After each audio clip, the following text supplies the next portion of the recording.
নমস্কার বন্ধুরা, মধুর রান্নাঘরে সবাইকে স্বাগত। আজকের রেসিপি আমাদের পুষ্টিগুণে ভরা বিটের পরোটা। দেখতে যেমন সুন্দর, খেতে তো ভালো বটেই। এই লাল রঙের পরোটা বাচ্চারা যদি পায় খুব আনন্দের সঙ্গে খাবে। তো এই রেসিপিটা একবার হলেও বানানো রইল। রেসিপি কীভাবে বানানো হচ্ছে দেখে নেওয়া যাক। এখানে বড় একটা বিটের অর্ধেকটা নিয়েছি, খোসাটা ছাড়িয়ে পরিষ্কার করে জল দিয়ে ধুয়ে নিয়েছি। এখন এই বিটগুলোকে ছোটো ছোটো করে টুকরো করে কেটে নিতে হবে। এখন আমি কেটে নেব।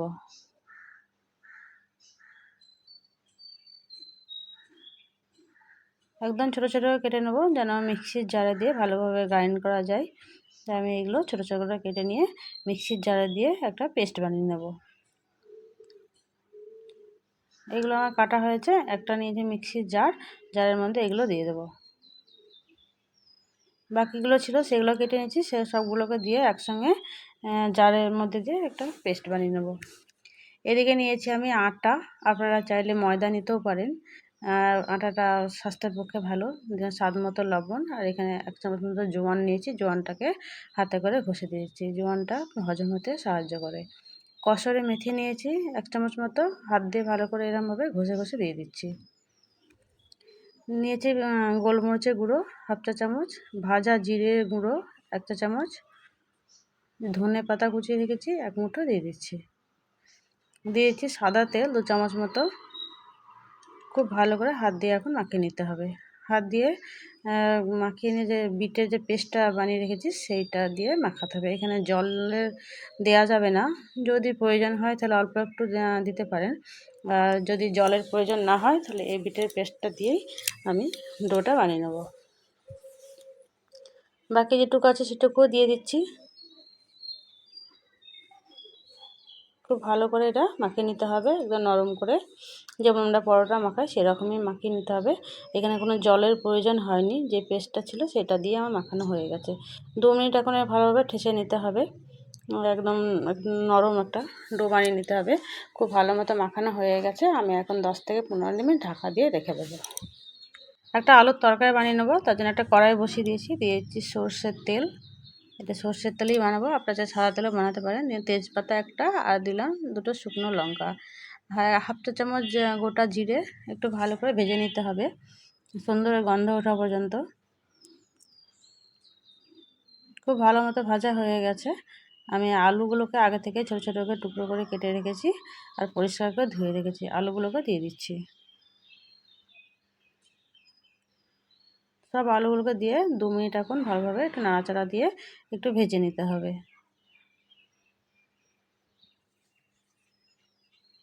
ভাজা হয়ে গেছে।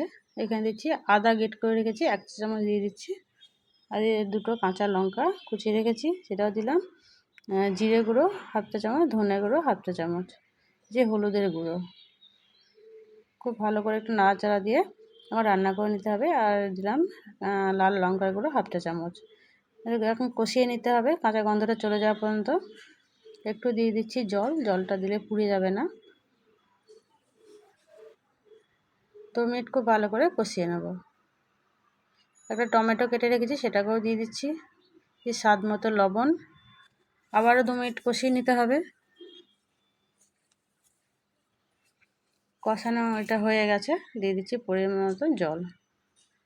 যতটুকু জলের প্রয়োজন হবে আপনারা এখানে দিয়ে দেবেন। দিয়ে দিচ্ছি চিনি, তরকারিটা একটু মিষ্টি মিষ্টি হয়। দিচ্ছি গরম মশলা গুঁড়ো একটু। খুব ভালো করে নাড়াচাড়া দিয়ে ঢাকা দিয়ে এখন সেদ্ধ হতে রেখে দেবো। ঢাকাটা খুলে দেখে নেব সেদ্ধ হয়েছে কিনা। আলুগুলো খুব ভালো মতো সিদ্ধ হয়ে গেছে। এখানে দিয়ে দিচ্ছি 1 মুঠো ধনে পাতা। একটু নাড়াচাড়া করে রেডি আমাদের আলুর একটা তরকারি।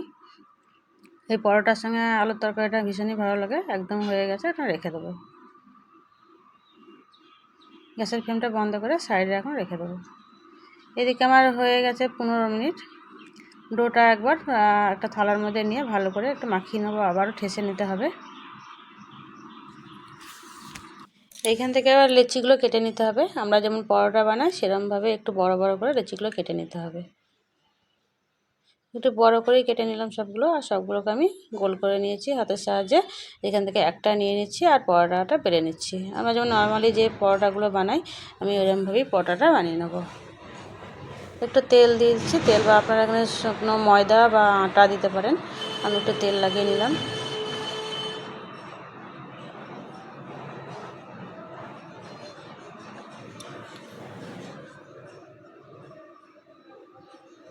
এখানে আমি দিয়ে দেবো একটু তেল।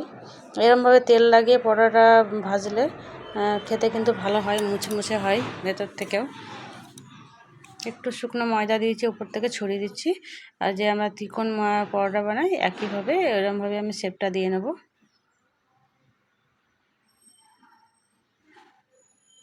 এবার পরোটাটা বেলে নিতে হবে।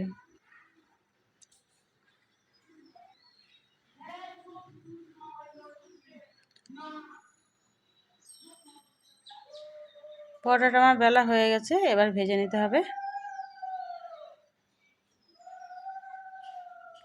গ্যাসের মধ্যে একটা ফ্রাইং প্যান বসিয়ে দিয়েছি।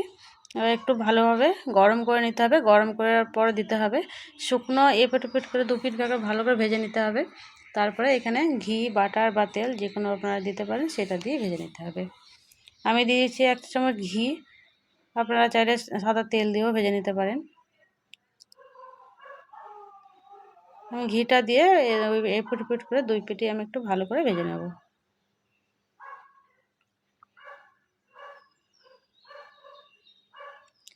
এরকম লাল রঙের পরোটা বা কালারফুল পরোটা বাচ্চাদেরকে যদি বানিয়ে দেন, ওরা খেতে কিন্তু ভীষণই পছন্দ করবে।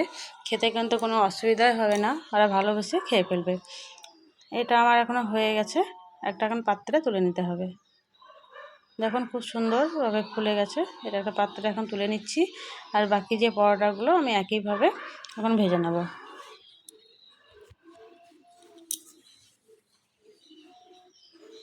এটা হয়ে গেছে, তুলে নিচ্ছি পাত্রে। যে আলুর তরকারিটা বানিয়েছি সে তরকারি এখন দিয়ে দিচ্ছি। বন্ধুরা, রেসিপিটা যদি ভালো লাগে প্লিজ বাড়িতে অবশ্যই একবার ট্রাই করবেন। আমার রেসিপিটা ভালো লাগলে লাইক, শেয়ার আর কমেন্ট করবেন। চ্যানেলটিকে সাবস্ক্রাইব করবেন, সঙ্গে থাকবেন আমার। আর অবশ্যই আপনার বাড়িতে একবার ট্রাই করুন, ভীষণই ভালো লাগবে। আমি একটা কেটে দেখাচ্ছি কতটা নরম হয়েছে। খেতে কিন্তু ভীষণই ভালো। আপনারা সবাই সুস্থ থাকুন, ভালো থাকুন, নমস্কার।